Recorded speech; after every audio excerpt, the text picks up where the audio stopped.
জীবনে সফলতার জন্য আপনাকে অবশ্যই নিজের উপর বিশ্বাস রাখতে হবে।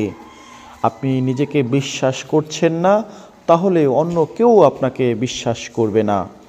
যদি আজকের দিনে দেখা হওয়া প্রায় সকলেই আপনার প্রতি মন্তব্য করে যে আপনাকে অসুস্থ দেখাচ্ছে, তবে আজ রাত পোহাবার আগেই একজন ডাক্তারের সাথে দেখা করা আশ্রয় হবে। আর যদি আজকে দেখা হওয়া একধারে তিনজন মানুষ আপনাকে বলে আপনাকে অসুস্থ মনে হচ্ছে, তবে আপনি সত্যিকার অর্থে অসুস্থতা অনুভব করবেন। অনুরূপভাবে আজকের দিনে দেখা হওয়া সকলে যদি আপনাকে দেখে বলে অসাধারণ পছন্দনীয় ব্যক্তিত্ব আপনি, তাহলে কথাগুলো আপনাকে এতটাই প্রভাবিত করবে যে আপনার ভিতরে লুকায়িত আত্মবিশ্বাস বেড়ে যাবে। আপনার কর্মীরা যদি প্রতিদিন আপনাকে নিয়ে মন্তব্য করতে পছন্দ করে, তবে তাদেরকে সেই কাজগুলো সম্পর্কে প্রশ্ন করুন যেটা সবচেয়ে ভালো কাজের মধ্যে পড়ে, আর সেটা আপনাকে নিজের প্রতি আত্মবিশ্বাসী হতে প্রভাবিত করবে। আপনার কর্মীরা যদি প্রতিনিয়ত বলে থাকে যে আপনি খুব ভালো করেছেন, তবে বুঝবেন আপনার নিজের প্রতি নিজের যথেষ্ট আত্মবিশ্বাস রয়েছে, আর সে আত্মবিশ্বাস ধরে রেখে আপনার সামনে এগোতে হবে।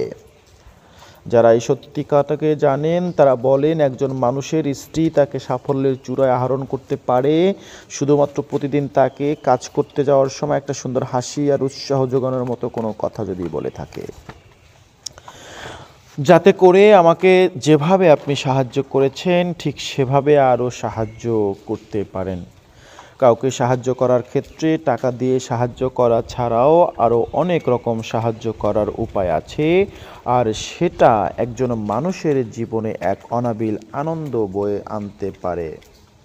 টাকা পয়সার দিক দিয়ে হয়তো আপনি ধনী হতে পারেন, আবার আপনি অন্য কোনো কিছুর দিক থেকেও ধনী হতে পারেন, যেটা টাকা পয়সা দিয়ে কেনা যায় না, যেটা নির্দিষ্ট কোনো পরিমাপ দিয়েও মাপা যায় না।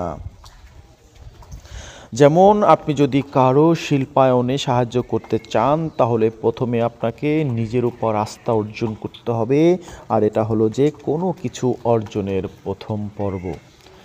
আপনি আপনার পৃথিবীতে সবচেয়ে গুরুত্বপূর্ণ ব্যক্তি। একজন সফল ব্যক্তি হিসাবে নিজেকে দাঁড় করাতে যে সকল উপকরণ দরকার বা প্রয়োজন তার সবটাই আছে আপনার। সব ধরনের সুপ্ত প্রতিভা রয়েছে আপনার মধ্যে, যেগুলো আপনাকে আপনার লক্ষ্যে পৌঁছাতে সহায়ক ভূমিকা পালন করবে। আমাদের সঙ্গে থাকুন এবং এরকম করে করে আরও ভিডিও শুনুন। তবে আপনাকে আবারও বলছি, আপনার সুপ্ত প্রতিভার বিকাশ ঘটিয়ে আকাঙ্ক্ষাগুলো একটা কাঠামো দাঁড় করাবে।